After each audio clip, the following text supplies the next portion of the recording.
నమస్తే అండి, నేను మీ Krishna. Welcome to Krishna's kitchen. ఇంకా వర్షాకాలం అయితే స్టార్ట్ అవుతుందండి. ఇంకా వర్షాకాలం వచ్చిందంటే ఎక్కువగా జలుబు, దగ్గు ఇలాంటివి వస్తూ ఉంటాయి మనకు. అలాంటప్పుడు నోరు అస్సలు బాగోదు. అలాంటప్పుడు ఒక్కసారి ఈ పొడి చేసుకుంటే మనకు నోరు బాగలేకపోయినా చక్కగా తినాలనిపిస్తుందండి. ఒక్కసారి నల్ల కారపొడి తయారు చేసుకోండి. బాలింతలకైనా ఎవరికైనా చాలా బాగుంటుంది. ఇది అన్నంలోకి, ఇడ్లీ, దోశ ఎందులోకైనా కాంబినేషన్ చాలా బాగుంటుంది. చపాతీలోకి కూడా బాగుంటుందండి. ఇప్పుడు ఎలా తయారు చేయాలో చూసేద్దాం. ఇప్పుడు స్టవ్ మీద ఒక ప్యాన్ పెట్టుకొని ఒక కప్పు వరకు నల్ల నువ్వులు తీసుకోవాలండి. కావాలంటే తెల్ల ఏం తీసుకోవచ్చు, కానీ బట్ నల్ల నువ్వులు అయితే టేస్ట్ చాలా బాగుంటుంది.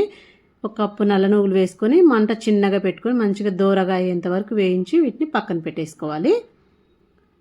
ఎక్కువ మాడకుండా సిమ్లో పెట్టుకొని ఫ్రై చేసుకోవాలి. ఇప్పుడు అదే ప్యాన్ స్టవ్ మీద పెట్టుకొని 1 టేబుల్ స్పూన్ వరకు ఆయిల్ వేసుకొని 1 కప్పు నల్ల నువ్వులు తీసుకున్నాం కదా, దానికి 1 కప్పు మినప్పప్పు తీసుకోవాలి. అవి కొంచెం ఫ్రై అయిన తర్వాత ఒక పావు కప్పు వరకు శనగపప్పు తీసుకోండి. ఇవి రెండు మంచిగా చిన్న మంట పెట్టుకొని మంచిగా దూరగా వచ్చేంత వరకు ఫ్రై చేసుకోవాలి. మంట హైలో పెడితే మనకు మాడిపోతాయి అన్నమాట. దూరగా ఇలా ఫ్రై చేసుకొని వీటిని కూడా తీసి పక్కన పెట్టేసుకొని ఇప్పుడు అదే ప్యాన్లో ఒక 2 టేబుల్ స్పూన్ల వరకు మిరియాలు, 1 టేబుల్ స్పూన్ ధనియాలు వేసుకొని ఫ్రై చేసుకోవాలి. మంచి కలర్ వచ్చేంత వరకు. మీకు మిరియాలు 2 టేబుల్ స్పూన్లు వద్దు అనుకుంటే 1 టేబుల్ స్పూన్ అయినా తీసుకోవచ్చు. ఇవి కొంచెం కలర్ వచ్చిన తర్వాత 1 టేబుల్ స్పూన్ వరకు జీలకర్ర వేసుకొని ఇది కూడా మంచిగా ఫ్రై అయ్యేంత వరకు ఫ్రై చేసుకొని తీసి పక్కన పెట్టేసుకోవాలి. అదే ప్యాన్లో ఇంకొక టేబుల్ స్పూన్ వరకు ఆయిల్ వేసుకొని ఒక 10 నుంచి 15 ఎండుమిర్చి, మనం ఆల్రెడీ 2 టేబుల్ స్పూన్లు మిరియాలు వేసాం కాబట్టి మిర్చి ఒకసారి చూసుకొని వేసుకోండి. నేను ఒక 10 వరకు వేసుకున్నానండి. ఇక్కడ ఎండుమిర్చి మంచిగా దూరగా వేయించుకొని పక్కన పెట్టేసుకోవాలి.